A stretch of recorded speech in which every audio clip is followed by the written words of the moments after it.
नमस्कार, स्वागत है आप सभी का। न्यूज़ इंडिया देख रहे हैं आप और मैं हूं आपके साथ कृतिका। बुलेटिन की शुरुआत करेंगे गाजियाबाद के पंजाब नेशनल बैंक में लूट के मामले में। अब एक बड़ा अपडेट सामने आया। पुलिस ने पहले से बैंक मैनेजर को आगाह किया था और मैनेजर से कहा था कि प्राइवेट सिक्योरिटी गार्ड की नियुक्ति की जाए। आरबीआई की गाइडलाइंस के अनुसार बैंक को प्राइवेट सिक्योरिटी रखनी जरूरी है और पुलिस ने बैंक के मैनेजर को नोटिस भी दिया था। लूट की घटना के बाद पुलिस बैंक के अधिकारी के खिलाफ भी अब कार्रवाई करेगी और बैंक में हुई लूट की घटना ने पुलिस को बड़ी लीड भी इस वक्त मिल गई है। पुलिस को शक है कि डासना का कोई मुस्लिम गैंग इस घटना के पीछे हो सकता है। तो इस वक्त की बड़ी जानकारी आपको दे रहे हैं।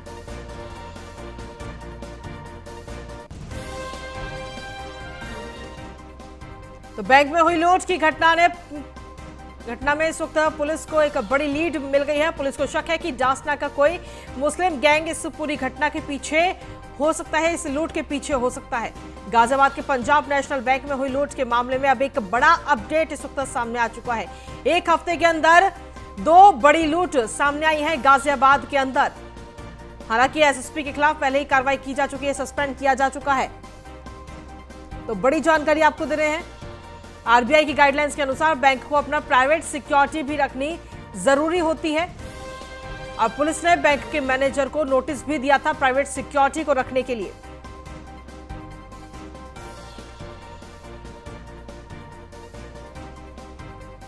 तो बड़ी जानकारी इस वक्त आपको दे रहे हैं।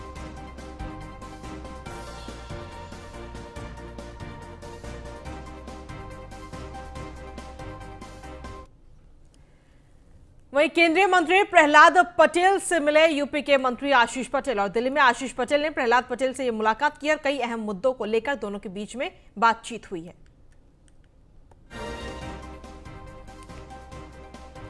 तो बड़ी जानकारी आपको दे रहे हैं। केंद्रीय मंत्री प्रहलाद पटेल से मुलाकात की है। उत्तर प्रदेश के मंत्री आशीष पटेल ने दिल्ली में आशीष पटेल ने प्रहलाद पटेल से यह मुलाकात की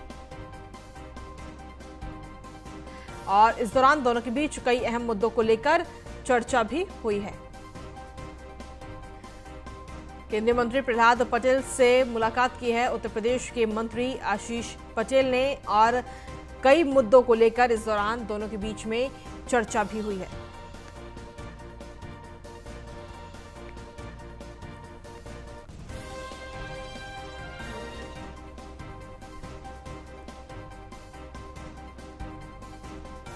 आपको बता दें कि दिल्ली में आशीष पटेल ने प्रहलाद पटेल से मुलाकात की और इस दौरान कई मुद्दों को लेकर चर्चा हुई और ये तस्वीर भी आपको दिखा रहे हैं जब इन दोनों की मुलाकात हुई है।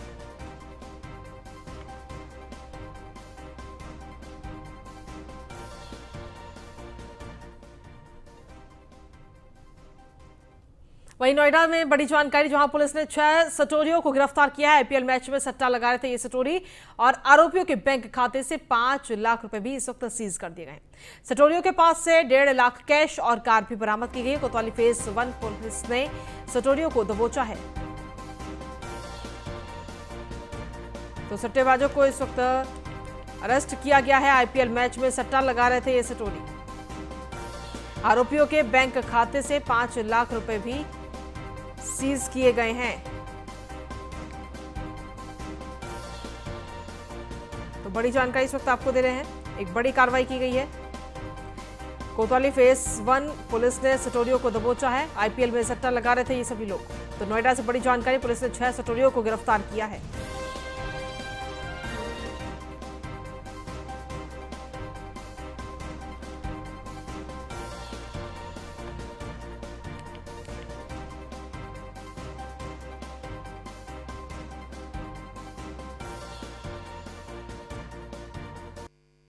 और एसओ फेज 1 की टीम को एक सफलता हाथ लगी है, जिसमें इन लोगों ने एक आईपीएल पे सट्टा लगाने वाले गैंग का पर्दाफाश किया है।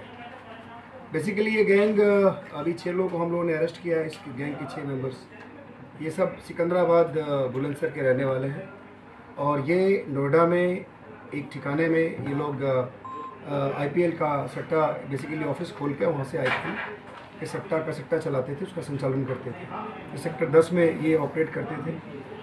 बेसिकली इसमें प्रोसेस ये था कि ये लोग दुबई से एक लिंक मंगाते थे और लिंक मंगाने के बाद यहाँ इस गैंग में जो इमरान और अखिलेश पालीवाल हैं, इन लोग सट्टा किंग के रूप में जाने जाते हैं।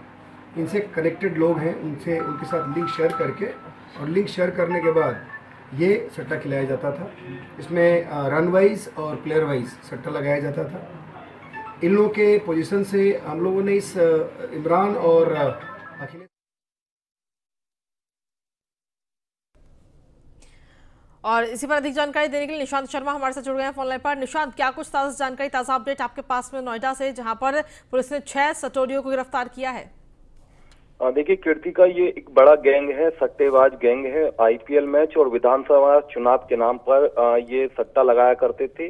रोजाना लगभग देखा जा रहा है कि 10 लाख रुपए की ट्रांजैक्शन की होती थी और इनके बैंक खाते में भी करीबन 5 लाख रुपए सीज किए गए हैं और इनके पास से भारी मात्रा में लैपटॉप, मोबाइल फोन और करीब 1.5 लाख रुपए कैश इनके पास से बरामद किया गया है। लगभग ये जो है जो विधानसभा चुनाव के नाम पर भी इन्होंने सट्टा लगाया था कि कौन बनेगा सीएम, कौन बनेगा मंत्री, कौन बनेगा विधायक, इस नाम पर भी ये सट्टा लगाया करते थे और लगातार इस तरीके से ये बड़ा एक गिरोह था और जो लगातार सक्रिय था। ये दुबई से एक लिंक मंगाया करते थे। लिंक मंगाने के बाद जो सट्टा माफिया, जो किंग है यहाँ के सट्टे के, वो उसके बाद एक नेटवर्क ये फैलाया करते थे और जिस तरीके से फेस 1 पुलिस ने 6 लोगों को गिरफ्तार किया है। 6 के 6 सट्टे माफिया हैं, सट्टेबाज हैं।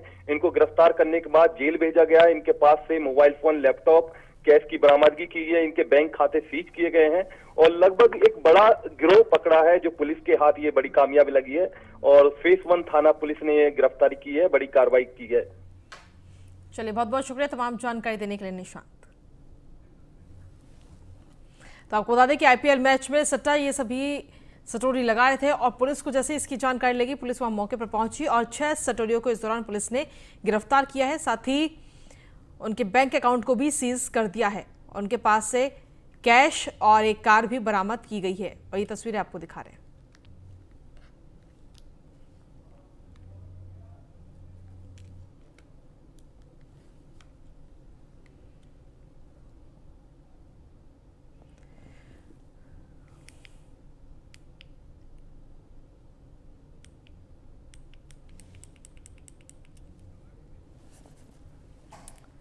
तो आपको बता दें कि पुलिस ने 6 सटोरियों को गिरफ्तार किया है और आईपीएल मैच में ये सभी सटोरी सट्टा लगा रहे थे और पुलिस को इसकी जानकारी जैसे ही मिली, पुलिस वहां मौके पर पहुंची और ये बड़ी कार्रवाई की गई। वहीं ग्रेटर नोएडा में भूमाफियाओं के खिलाफ लगातार बुलडोजर चल रहा है। दरअसल अवैध निर्माण पर योगी सरकार की तरफ से ये बुलडोजर चलाया गया। जालसाजी करके सरकारी जमीन को भूमाफिया बेच रहे थे। सरकारी जमीन पर अवैध निर्माण किया जा रहा था और अवैध प्लॉटिंग निर्माण को प्राधिकरण ने ये ध्वस्त किया है। ग्रेटर नोएडा के बिस्ट्रक इलाके में अथॉरिटी ने ये बड़ी कार्रवाई की है। तो बड़ी जानकारी आपको दे रहे हैं। लगातार बुलडोजर चल रहा है और ग्रेटर नोएडा से ये तस्वीरें जो आपको दिखा रहे हैं, जहां पर अवैध प्लॉटिंग निर्माण को लेकर प्राधिकरण ने ध्वस्त किए हैं और ग्रेटर नोएडा के बिस्ट्रक इलाके में अथॉरिटी ने ये बड़ी कार्रवाई की है और ये बुलडोजर एक बार फिर से चलता हुआ नजर आया अवैध निर्माणों के ऊपर, जिसके बाद में भूमाफिया में कहीं ना कहीं हड़कंप सुक्त मचा हुआ है।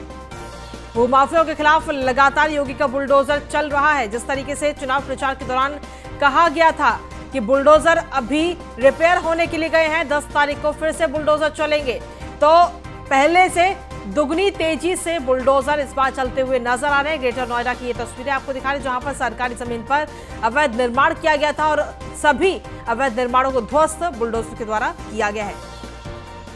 नोएडा प्राधिकरण की तरफ से ये बड़ी कार्रवाई की गई है। अथॉरिटी ने ये बड़ी कार्रवाई कराई है। ग्रेटर नोएडा के बिस्ट्रक इलाके में ये बड़ी कार्रवाई हुई है।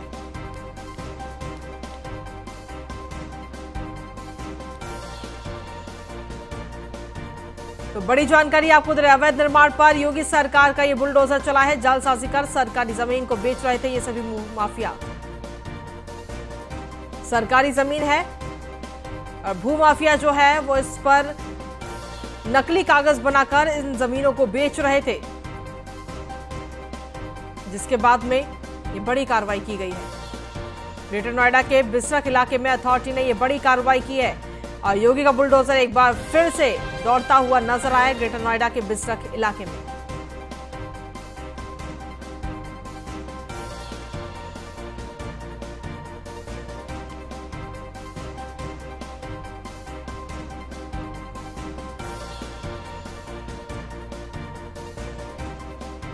तो आपको बता दें कि उत्तर प्रदेश में कई जगह पर बुलडोजर लगातार अब अपने काम करता हुआ नजर आ रहा है। वहीं एटा में प्रशासन का बुलडोजर दौड़ रहा है। डीएम अंकित अग्रवाल के आदेश पर बड़ी कार्रवाई की गई। आरएस यादव के ईंट के भट्टे की अवैध जमीन पर जिला प्रशासन ने यह बुलडोजर चलाकर भट्टे को जमींदोज कर दिया। आपको बता दें कि सपा के पूर्व विधायक रामेश्वर सिंह यादव के भाई का यह भट्टा अवैध जमीन पर बना हुआ था, जिसे जिला प्रशासन ने कार्रवाई करते हुए जमींदोज कर दिया है। सीबीआई जांच में फंसे जलकल महाप्रबंधक नीरज गौड़ दो दिन की छुट्टी पर चले गए हैं। सीबीआई के छापे के बाद से ही जलकल में जहां खलबली मची हुई है, इसका साफ असर नगर निगम और केडीए में भी दिन भर देखा गया। बताया जा रहा है कि वाराणसी में भारतीय राष्ट्रीय राजमार्ग प्राधिकरण में तैनाती के दौरान उन्होंने टोल कंपनी को 30 करोड़ रुपए का फायदा पहुंचाया था। दरअसल सीबीआई ने नीरज गौड़ के जलकल मुख्यालय स्थित आवास पर छापा मारा था।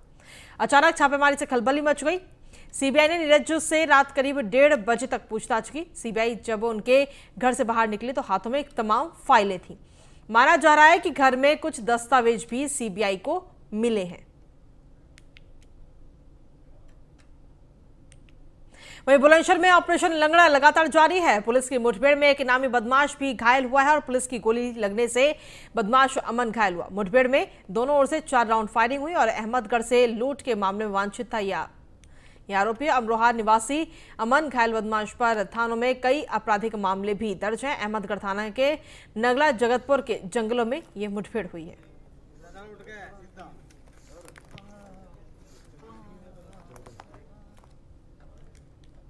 वर्ष 2021 में एक दिल्ली से ओमनी गाड़ी जा रही थी टैक्सी के रूप में। उसको सवारी बन करके कुछ लोगों ने गाड़ी को लूटा था और काफ़ी प्रयास करके हम लोगों ने उस घटना में सम्मिलित अभियुक्तों को और गाड़ी को बरामद कर लिया था। पूरा गैंग अमरोहा जनपद का था। उसी घटना का एक शातिर अपराधी अमन, जो हसनपुर थाना क्षेत्र जनपद अमरोहा का रहने वाला था, उसकी गिरफ्तारी नहीं हो पाई थी। उसकी गिरफ्तारी पर 20,000 रुपये की पुरस्कार राशि घोषित थी। यह एक शातिर किस्म का लुटेरा और कुख्यात अपराधी है। इस पर 20,000 रुपये की पुरस्कार राशि घोषित थी तथा वहीं बुलंदशहर में ऑपरेशन लंगड़ा लगातार जारी है। पुलिस की मुठभेड़ में इनामी बदमाश घायल हुआ है। पुलिस की गोली लगने से बदमाश अमन घायल हुआ है। मुठभेड़ में दोनों ओर से 4 राउंड फायरिंग हुई और अहमदगढ़ से लूट के मामले में वांछित था अमरोहा निवासी अमन। घायल बदमाश पर थानों में कई आपराधिक मामले भी दर्ज हैं।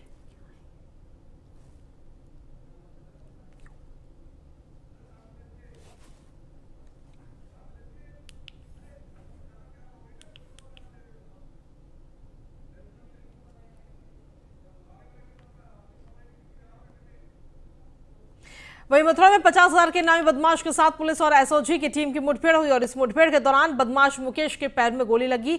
मथुरा से लूट के मामले में फरार चल रहा था यह बदमाश मुकेश। बदमाश के कब्जे से पुलिस ने तमंचा और कारतूस भी बरामद किए। घायल अवस्था में बदमाश को अस्पताल में भर्ती कराया गया। थाना नोहझील इलाके के यमुना एक्सप्रेसवे के सर्विस रोड पर देर रात मुठभेड़ हुई। वहीं हापुड़ सिंभावली पुलिस एसओजी और बदमाशों के बीच मुठभेड़ हुई। मुठभेड़ में 25,000 का इनामी बदमाश अजय घायल हुआ। 2 बदमाशों को गिरफ्तार किया गया। बदमाश ने 4 दिन पहले हत्या की वारदात को अंजाम दिया था। बदमाश से अवैध हथियार भी बरामद हुआ है। आज दिनांक 2/4/2022 को मुखबिर की सूचना पर सिंभावली पुलिस व एसओजी टीम द्वारा पूर्व से वांछित चल रहे हत्या के 25,000 की इनामिया अभियुक्त के साथ मुठभेड़ हुई, जिसमें कपिल उर्फ अजय व गज्जू सनाफ रामनिवास घायल हुए। घायलों को अस्पताल भेजा गया। मौके से 1 मोटरसाइकिल बिना नंबर प्लेट, 1 पिस्टल, 2 खोखा कारतूस व 3 जिंदा कारतूस, 1 तमंचा, 1 खोखा। और वहीं कानपुर में भी लूट की घटना में पूर्व में जेल जा चुके लुटेरे के अवैध असलहे के साथ फोटो वायरल हो रही है। हाथों में असलहा लेकर गुजैनी का रहने वाला अमित अपने साथियों के साथ फोटो खिंचवाई। बताया जा रहा है कि इलाके में अपना वर्चस्व कायम रखने के लिए इस तरह का फोटो अमित ने खुद वायरल किया है और वहीं वायरल फोटो को लेकर पुलिस अनजान बनी है। आए दिन शहर में लूट और चोरी की तमाम वारदातें हो रही हैं।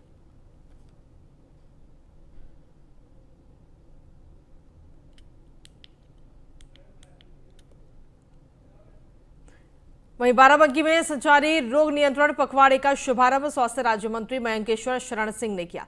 कार्यक्रम के दौरान मंत्री ने कहा कि प्रदेश की जनता अगर स्वस्थ रहेगी तभी प्रदेश आगे बढ़ेगा। उन्होंने कहा कि कोई भी ग्रामीण सरकारी योजनाओं से वंचित नहीं रहेगा।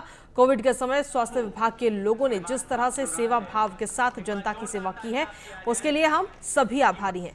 उन्होंने कहा कि जिस सेवा भाव के लिए स्वास्थ्य विभाग के लोग साहब कहलाए, अगर वही सेवा भाव सभी में बना रहा तो उत्तर प्रदेश की स्वास्थ्य सेवाएं विश्व में सबसे अच्छी हो जाएंगी।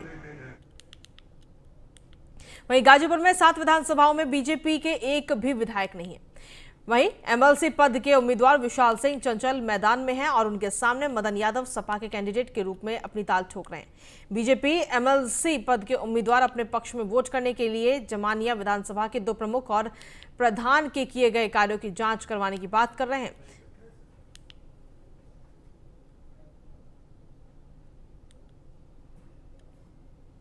वहीं गाजियाबाद के मोदीनगर इलाके के सीकरी कला में हर साल चैत्र नवरात्र के मौके पर लगने वाले महामाया देवी मंदिर पर मेले का आयोजन किया गया। नवरात्रि पर मेले का शुभारंभ गाजियाबाद के डीएम राकेश कुमार सिंह ने किया।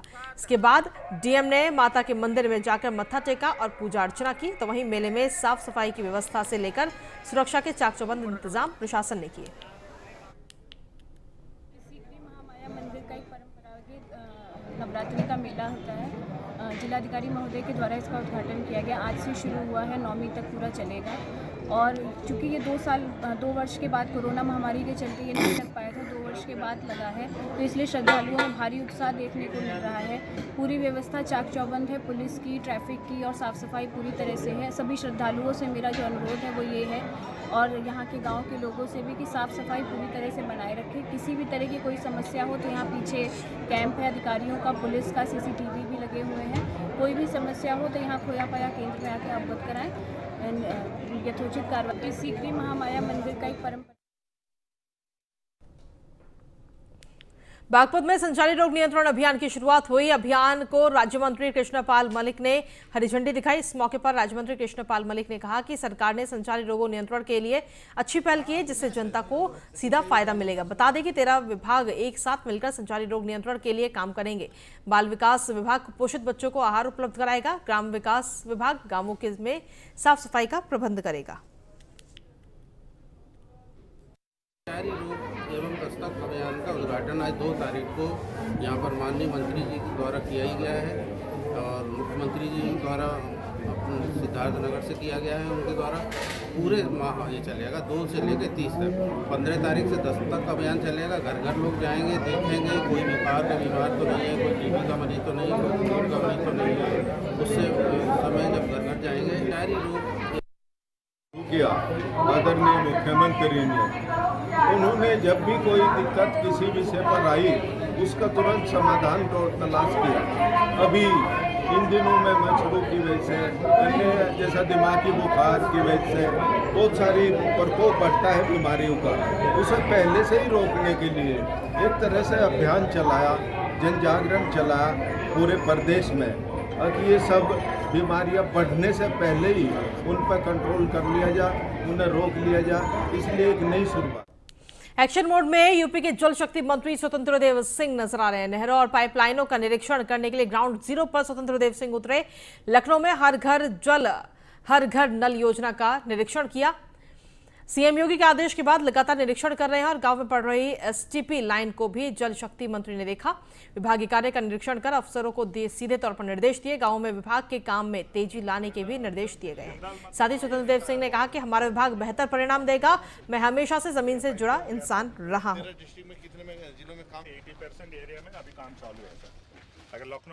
उत्तर प्रदेश के जल शक्ति मंत्री स्वतंत्र देव सिंह लगातार दौरा कर रहे हैं और चीजों को देख रहे हैं, चाहे वो एसटीपी हो, नहर हो, और सबसे बड़ी बात है कि जो हर घर जल योजना है। मंत्री जी आज आप देख रहे हैं, बाहर निकले हैं, किस तरीके की चीजें अभी तक क्या है? पुराना जो काम हुआ है उसको चेक करने गया तो अच्छा, उस गांव में अच्छी पानी सप्लाई हो रही है। एक नया जो प्रगति है 3 महीना में पूरा करेंगे। उन गाँव को भी चिन्हित किया था हमारे अधिकारियों ने, और ऐसे जनरल भी एक गाँव में एंट्री किया मैं, तो अच्छा प्रगति है। नाली बन रहा है, पाइपलाइन बिछ रही थी। तो समय से जो माननीय मोदी जी का सपना है वह सभी लोग मिलकर, अधिकारीगण, सभी कर्मचारी मिलकर उस सपना को साकार करने में रात दिन परिश्रम कर रहे हैं, वो जो मैं देख कर ये अनुभव कर सकता हूँ। आप खुद निकले हैं कि एक नहर आप खुद देख रहे हैं, माना जाए ये दौरा लगातार चलता रहेगा? ये तो मेरे जीवन का अंग है, इसीलिए तो मंत्री बना हूँ। आज आप प्रयोगशाला भी देख रहे थे, वहां पर भी आपने देखा पाइपों को भी मंत्री थे, आज भी मंत्री हैं। आप देखें हमारी वर्किंग ऐसा रहता ही है, नहर हमारी सब देखना पड़ेगा मुझे। जी बिल्कुल, ये है जल शक्ति मंत्री स्वतंत्र देव सिंह जो लगातार चीजों को देख रहे हैं, समीक्षा कर रहे हैं, कहीं ना कहीं चीजें बेहतर ढंग से हों उसको लेकर काम कर रहे हैं। कैमरामैन सैफ के साथ मैं इसके वाजपेयी, न्यूज़ 1 इंडिया, लखनऊ। वहीं प्रदेश में व्यापक पैमाने पर आज से मिशन शक्ति और एंटी रोमियो स्क्वाड का बड़ा अभियान शुरू हो रहा है। राजधानी लखनऊ में नेशनल पीजी कॉलेज से इस अभियान की शुरुआत की जा रही है। इस मौके पर डीसीपी सेंट्रल के नेतृत्व में महिला पुलिस कर्मियों के साथ इस अभियान की शुरुआत हुई। बता दें कि मुख्यमंत्री योगी आदित्यनाथ के निर्देश पर यूपी में महिलाओं को सुरक्षित वातावरण मुहैया कराए जाने के लिए मिशन शक्ति और एंटी रोमियो स्क्वाड अभियान की शुरुआत की जा रही है।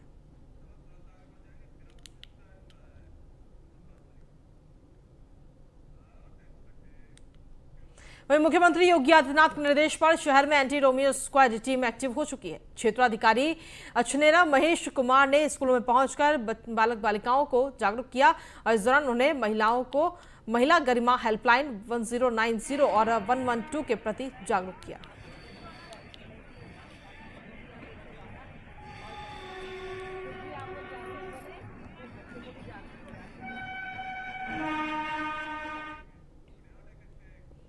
गाजियाबाद के समस्त थानों की एंटी रोमियो स्क्वाड टीमों द्वारा स्कूलों, कॉलेजों और प्रमुख बाजारों, कस्बों, भीड़भाड़ वाले इलाकों और पार्क आदि स्थानों पर चेकिंग कर मंचरों और शहदों को चेतावनी दी गई।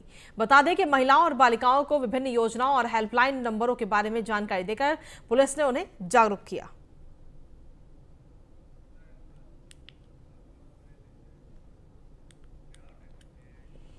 वहीं बरेली को बिल्कुल सिक्योर करने के लिए ऑपरेशन वॉक थ्रू की शुरुआत हो चुकी है और अब जिले की हर जगह को सिक्योर किया जाएगा। आईजी रमित शर्मा की पहल पर ऑपरेशन वॉक थ्रू को शुरू किया गया। इस मौके पर आईजी रेंज रमित शर्मा ने कहा कि हर ऐसी जगह लोग खुद को सिक्योर नहीं समझते, वहां पर अब पुलिस मौजूद रहेगी।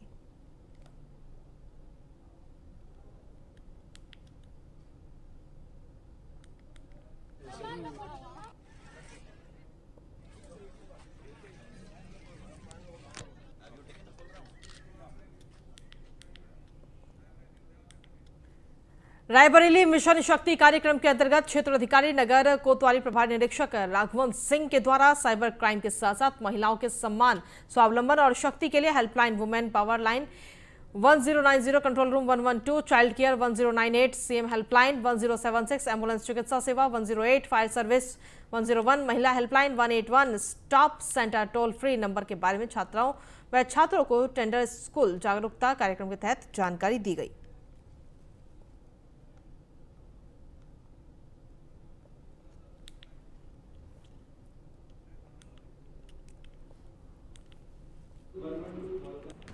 अच्छे अभिभावक या गार्जियन की नजर में रखें और अकेला न छोड़ें। Very good. एक नंबर है 1090। तो आपको बता दें कि महिलाओं के सम्मान स्वावलंबन की रक्षा के लिए उन्हें जागरूक किया गया और जितने भी हेल्पलाइन नंबर जो योजना उनके लिए चलाई जा रही है उसके बारे में भी जानकारी दी।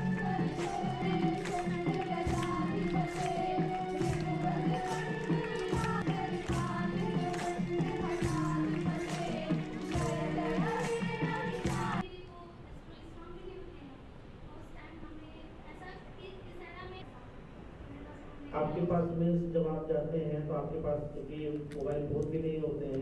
टीचर यहाँ से स्टाफ है और प्यारे बच्चों, आप उनको डर और भय से मुक्त रखने। वहीं लखनऊ में सरकारी और किसान की जमीन पर दबंगों का कब्जा। सरकारी जमीन के साथ साथ दलित किसान की जमीन पर भी कब्जा किया गया। किसान फूलचंद गौतम की जमीन पर दबंग अजय डिमला ने कब्जा किया है। सपा नेता बताया जा रहा है अजय डिमला को। तो बड़ी जानकारी इस वक्त आपको दे रहे हैं